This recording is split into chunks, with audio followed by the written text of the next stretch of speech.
रमन सिंह के महत्वाकांक्षी योजना को सरकार ने बंद कर दिया है। वहीं अब रेत खदानों पर तीसरी आंख से नजर रखी जाएगी। इसके साथ ही सरकार गांव में साफ पानी के लिए जल प्रदाय योजना को लागू करेगी। विधानसभा सत्र के 12वें दिन सदन में कई मुद्दों पर चर्चा हुई, लेकिन सबसे ज्यादा चर्चा रमन सरकार की महत्वाकांक्षी स्काई योजना के बंद करने पर हुई। बघेल सरकार के फैसले पर पूर्व मुख्यमंत्री रमन सिंह ने सवाल उठाए। रमन सिंह के मुताबिक इस योजना से बस्तर के दूर दराज के इलाकों तक लोगों को इंटरनेट के साथ मोबाइल का लाभ मिला था। ये पहली बार हिंदुस्तान में किसी राज्य ने इतने बेहतर तरीके से इसको प्रोसेस किया और जनता को खास तौर से उस क्षेत्र में केवल मोबाइल देने का लक्ष्य ही नहीं है, कनेक्टिविटी कैसे बढ़े। कनेक्टिविटी की हालत सुकमा, दंतेवाड़ा, बीजापुर, कोंटा जैसे क्षेत्र में या बलरामपुर जैसे क्षेत्र में 36% लोगों के पास ही मोबाइल था या कनेक्टिविटी भी 10 से 15% थी। स्काई योजना का जो क्रियान्वयन हुआ है उससे गतिशीलता मिली है और आज मैं कह सकता हूँ उस क्षेत्र में कनेक्टिविटी बढ़ी है। पूरे बस्तर में बस्तर नेट के माध्यम से 7 जिलों को जोड़ा गया है। रेत खदानों से लगातार हो रही रेत की चोरी पर अंकुश लगाने के लिए सरकार अब रेत खदानों में सीसीटीवी कैमरे लगाएगी। हालांकि इससे कितना फायदा होगा ये तो पता नहीं, लेकिन विपक्ष ने राज्य में रेत माफिया बढ़ने की संभावना जरूर जता दी है। वहीं अरपा नदी में खनन पर रोक लगाने की मांग जेसीसीजे के नेता धर्मजीत सिंह ने की। लोगों को सस्ते दर पे भी मिले और रॉयल्टी भी सरकार को मिले, पंचायतों के भी अधिकारों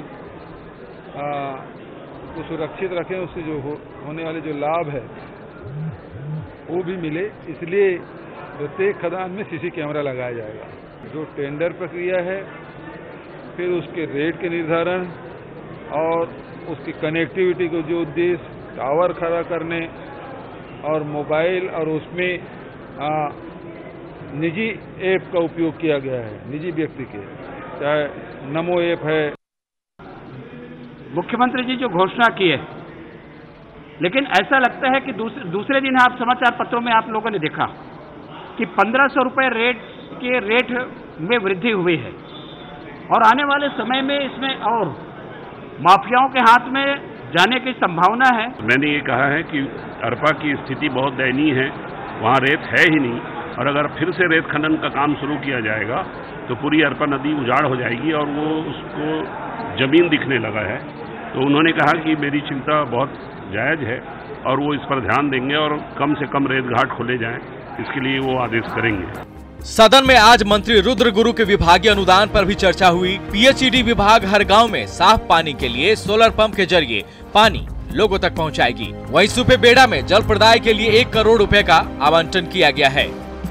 bureau report, news 18 Raipur. Lok Sabha चुनाव की तैयारियों में जुटी छत्तीसगढ़ कांग्रेस प्रदेश के 4.67% अल्पसंख्यक आबादी को साधने की तैयारी कर रही है, ताकि लोकसभा में मिशन 11 पूरा होने में कोई कोर कसर न रह जाए, जिस पर अब राजनीति भी शुरू हो चुकी है।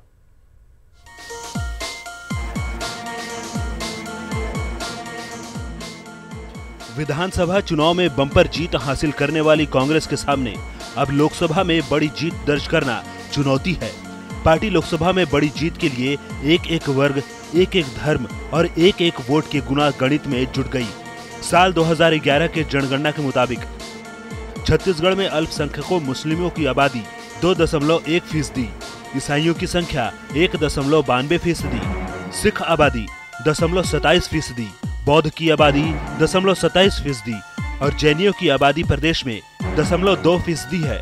कांग्रेस ने प्रदेश के 4.5% से ज्यादा अल्पसंख्यक आबादी को साधने के लिए रणनीति तैयार कर ली है। जिलेवार चर्चा की है और कोशिश ये है कि बूथ मैनेजमेंट से लेकर ट्रेनिंग प्रोग्राम से लेकर वोटों को ठीक ढंग से बूथ पर ले जाकर पोल कराने से लेकर किस प्रकार से हमारा संगठन काम कर सकता है, उस दिशा में हमने रणनीति तैयार की है। हाल ही में संपन्न हुए विधानसभा चुनाव के आंकड़ों पर नजर डालें तो कांग्रेस 11 में से 10 सीटों पर काफी आगे दिखाई दे रही है, लेकिन इन आंकड़ों को बरकरार रखना कांग्रेस के सामने एक बड़ी चुनौती है, क्योंकि लोकसभा का चुनाव राष्ट्रीय स्तर का चुनाव माना जाता है। ऐसे में कांग्रेस के इस प्रयास पर अब राजनीति तेज हो गई है। छटपटाहट है कि कहीं ना कहीं बहुत बड़ा अल्पसंख्यक वर्ग जो है वो कांग्रेस का वोट बैंक, जिसको इन्होंने भारतीय जनता पार्टी के प्रति जहर उगल कर जो है उनको दूरी बनाए रखी थी।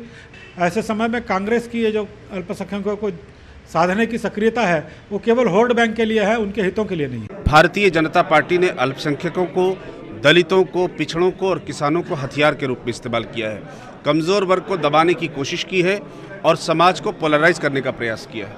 हमें उम्मीद है कि छत्तीसगढ़ की महान जनता ने एक संदेश न केवल छत्तीसगढ़ के अंदर बल्कि छत्तीसगढ़ के बाहर देश की जनता को दिया है।